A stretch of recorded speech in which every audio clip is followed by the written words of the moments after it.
Yeah, hey, how you doing? We're going to be making a little bouncy, I call them modified cylinder spring. To do that, it's pretty easy. You just need a little piece of paper. We're going to fold it in half.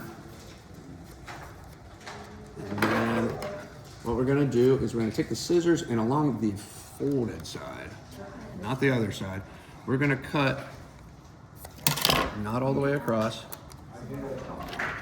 but just most of the way. And we're going to do that. We're going to do several cuts all the way across.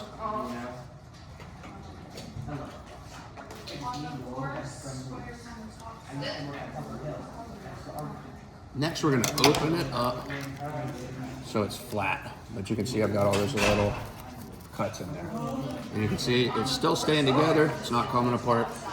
Now what we're going to do is we're going to, I like to roll it up around a pencil or something round.